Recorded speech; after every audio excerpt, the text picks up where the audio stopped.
I just sailed on the beautiful Princess Cruises Sun Princess ship, and it was absolutely amazing. This is in my top 2 favorite cruise ships that I have ever sailed on. In this video, I'm going to talk to you about everything you need to know before you set sail on the Sun Princess. If you're new here, hi, I'm Carrie. I am a cruise addict and travel agent who cruises all over the world. I love sharing with you my experiences, travel tips, and everything you need to know to make your next cruise unforgettable. If you love cruising as much as I do, make sure to hit the subscribe button so you never miss a video. I drop new content every week. Sun Princess was launched last year in early 2024, and it started sailing in the Mediterranean. Then it came over here around October and November of 2024 to start its sailing in the Caribbean. I sailed on it this year in the Caribbean with my husband. We did a Western Caribbean cruise that went to Belize City, Belize, Cozumel, Mexico, and Roatan, Honduras, and it was so amazing. When we arrived at the cruise port, we started by giving our checked luggage to the porter. Whenever you hand your luggage to the porter, you want to make sure that you have your passport on your person because you're going to need that to check in for the cruise. And then you want to keep everything else that's very important to you on your person. This could be your expensive jewelry, your prescriptions, a change of clothes, your swimsuit, things like that. Keep it on a backpack or some kind of easy rollable bag that you want to take with you. But I definitely recommend any oversized luggages that you don't want to carry with you, you go ahead and drop them off with the porter. After we drop our bags off with the porter, we got in line to begin the boarding process. For this cruise, we had Princess Plus. You can get Princess Plus or Princess Premier to make it all inclusive. We went with Princess Plus because it fit our needs, and this meant that we had our medallion shipped to us. Because of that, we had an expedited boarding process where after we checked in with the worker, we were able to go to the green lane and just get right on the ship.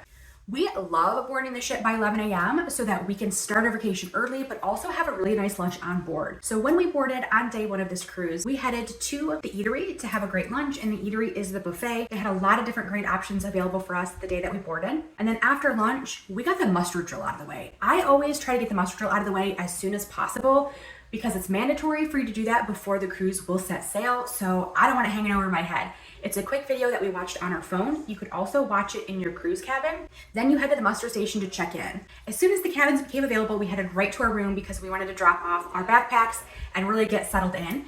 We chose a room on deck 12 for this cruise, and we have a balcony room. We absolutely love to get a balcony on every cruise that we can because we love the beautiful views, but my husband and I also enjoy having the door open so we can have the wonderful sea breeze and then be able to relax on the balcony as well.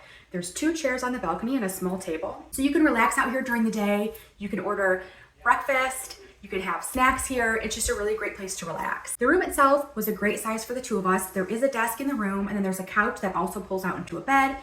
And then the room has 2 twin beds that can be pushed together for a queen bed.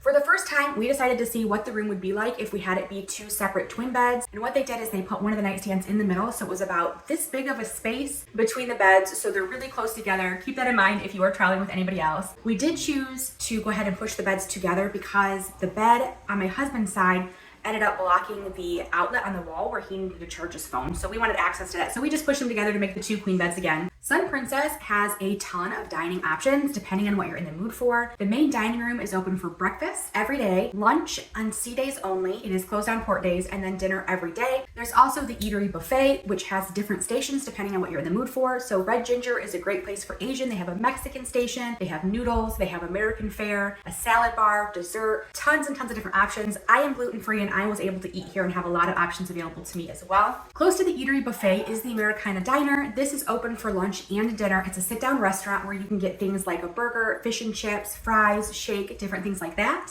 And then also right outside the buffet is the International Cafe, and this is open 24 hours. You can get things here at the food section of it where there's going to be sandwiches, different dessert. Then next to that is where you're going to be able to get your specialty coffee, your specialty teas. Ocean Now delivery is also a great option. If you have Princess Plus and Princess Premier, it is free. Otherwise, there is a fee for it. And this is where anywhere that you're at on the ship, if you order through the app, things like hamburgers, sandwich, fries, fruit, they will deliver it to you anywhere that you're at on the ship. And this does include how you would order room service directly to your room as well.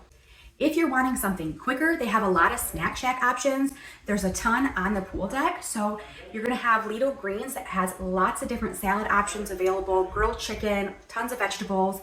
Next to that is the Lido Grill where you can get a hamburger, hot dog, fries. On the other side of that, you have Lido Tacos where you can get tacos and shawarma. And then they have the Lido Pizza where you can get a lot of different pizza. And if you're gluten-free, you can also order a special gluten-free pizza there as well. We absolutely loved hanging out on the pool deck on sea days, and we also hung out at them a lot on port days when we would arrive back to the ship a little bit early. The front of the ship is adults only. It's a great place to hang out, and they have a fun pool that starts outside, and then you swim underneath an opening into the dome area, which is an enclosed temperature controlled area. There is a bar right there, a couple hot tubs, a lot of loungers. The main pool deck area has two separate pools. Families, everyone's gonna be out here. It's a lot more hopping than in the front of the ship, but you have music. Sometimes they'll have live music playing, live singers. It's a really fun, lively area. And then in the aft of the ship, there's also a pool that has a clear glass where you can completely see through it and has a couple hot tubs as well, more loungers. This is a smaller area, but it does have a beautiful view of the wake. There was a lot of entertainment available on Sun Princess in tons of different venues. One of my favorite places to catch entertainment was actually in the piazza, and this is 3 stories high.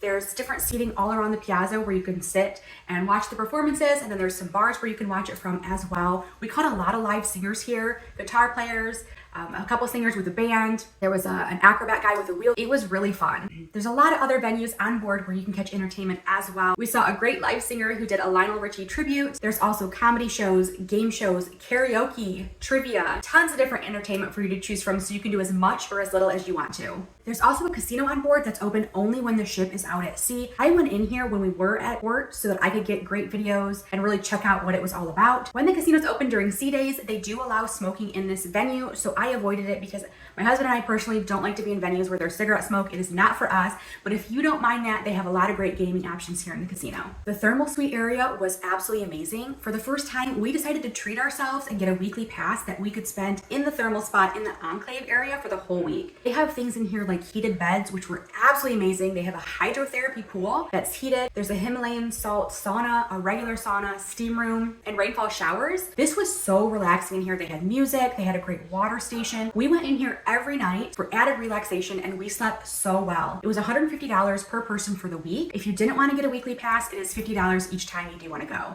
If you love spa treatments and relaxation, I definitely recommend giving this a try. It was such a fun add-on for us. One of my absolute favorite things about this cruise is that we decided to upgrade to Princess Plus. This was the first time we had ever done anything that was all-inclusive on a cruise. This included our drinks, both alcoholic, non-alcoholic. It included Wi-Fi, gratuities, dining at 2 of the casual dining restaurants, and more, and we absolutely loved the convenience of it. We were able to go up to any bar at any time, get any drinks that we wanted, and just scan our medallion. There was no signing, having it charged to your room or anything. It was all included. We felt like it was luxury. It was so convenient to be able to do that. Now, we're not big drinkers, and I drank probably around 2 alcoholic drinks a day, if even. It was a great way for me to try different things like a lemon drop martini, or we had Mai Tais, things like that. But I used it a lot during the day when I would have bottled water, Coke Zero. I got chai tea from the International Cafe. That was really helpful. And so we felt like we got our money's worth for it. So I definitely recommend upgrading to Princess Plus or Princess Premier if you love that all-inclusive vibe and you really want the convenience of just having everything taken care of and everything included. Otherwise, you'd be paying a la carte for individual pieces, like if you wanted to get just Wi-Fi, and it can end up being more money per day than just getting Princess Plus or Premier. Overall, this was an absolutely fantastic cruise. The staff on Sun Princess is so friendly. The ship is beautiful. The food was delicious. The entertainment was fantastic. We loved our room. The ports of call were great. The whole experience from start to finish was wonderful, and we have been on so many cruises. I would definitely do this cruise again. We actually have one booked for later this year. We loved it so much, but it is doing the Eastern Caribbean, where this time we did the Western Caribbean. Let me know in the comments what questions you have about Sun Princess or Princess Cruises, and would you sail on the beautiful Sun Princess ship? I hope this helps. I'll catch you on the next cruise.